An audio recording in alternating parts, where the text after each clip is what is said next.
And now the Carthaginian army is basically destroyed. He only has like a bunch of slingers and a few cav left. So yeah, I'm not too wary of the remaining force. And now it seems that the Armenian and the Greek have engaged. Oops, I forgot to look at that. And now this battle was kind of weird, I remember it being. Right now the Armenian and the Greek have begun this thing right here after the Armenian after the Armenian's Peltas did nothing and still did his archers. And the Greek is doing pretty well with his cavalry. But now the Armenian is going to launch some hammer and anvil assaults against the Greek phalanxes, but they don't do very well. But the Greek gets to get the Spartans in, and yeah, this battle was pretty weird. And then these phalanxes were out because they're under too much pressure, I guess. And this battle was all over the place, the Armenian versus the Greek battle. And over here, these guys are now out of phalanx mode for some reason. I guess to make hammer and anvil charges less potent. I don't know. And now here's this big cavalry versus infantry versus cavalry battle, whatever you want to call it. Oh, archers. Okay, this is weird. Yeah, every type of unit is in this big blob-ish battle. And now the Gaul, seeing that I have a bunch of pikemen, decides that the Armenian and the Greek will be better targets for his cav force. And now there are the cav rugs with their maces out trying to destroy the Spartans with the Armenian legionnaires. It'll be pretty hard too because, well, they're Spartans. And here are the archers launching some arrows against the almost dead archers and hoplites. These units have regrouped, and so have those ones back there. And these Spartans are holding up pretty well.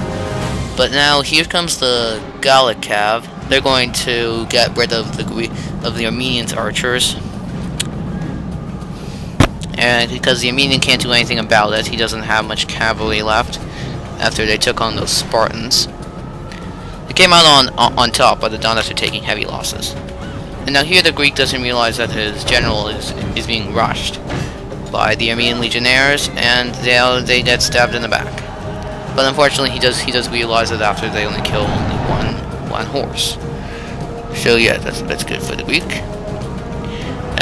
Lag. Why is there more lag in this replay than it was actually online? I guess because of fraps and audacity, but man. And here the Gaul is chasing after the rest of the Armenian archers. Let's watch. Lots of carnage.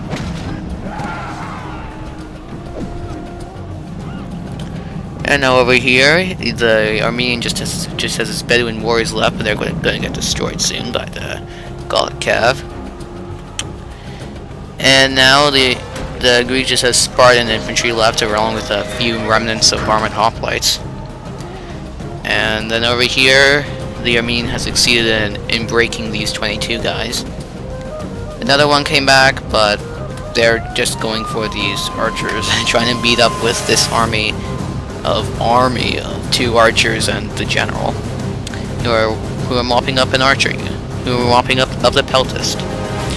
Here comes the Gallic cav going to destroy the Bedouin warrior. And now here comes me.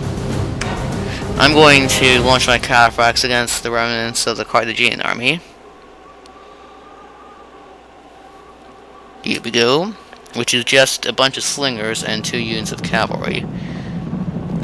So I'm happy that Jedi Knight Rambo didn't just run to the Earth's End and he let himself get killed. Get killed, and I'm happy that he did that. So now, when you put in a slinger's routes almost immediately, and I'm going to stay here until. There we go. I killed this cav, one unit. Now I'm going to circle back and kill the other one. There we go. The gods be praised! The enemy general is dead! And that's the Greek general. Approaches. And because the Gaul, seeing the depleted state of the Greek army, has now turned around from the Armenians and attacked the Greek. And here we go. He is now mopped up the archer units and completely destroyed the Greek general. Now all that's left of the Greek is 2 very depleted units of armored hoplites. So yeah, those are going to get destroyed pretty fast.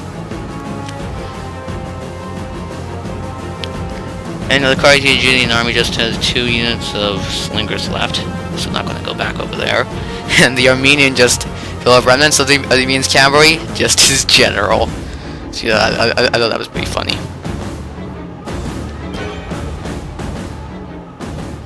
And he gives the order to march forward. And over here, I think the Greek admitted defeat. Or was it the Carthaginian? The enemy show their true virtue. They are not soldiers, only frightened rabbits running from our men. Yeah, I know which it was. It was someone. Oh wait.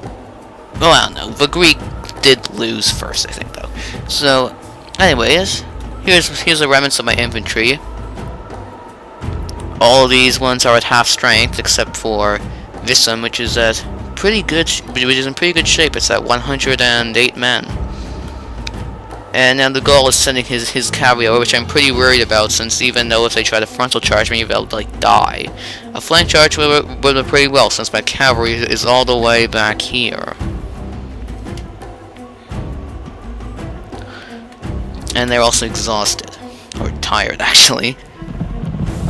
And they look like 1 unit rather than 2. And now it's just me, the Armenian, and the Gaul. Sounds like a weird play. Me, the Armenian, and the Gaul.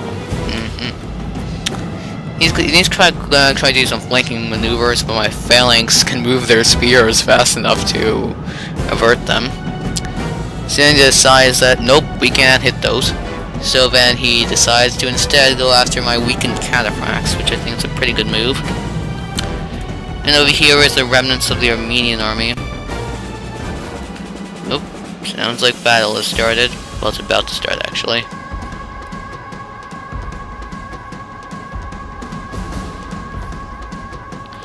And he circles his general around, and before I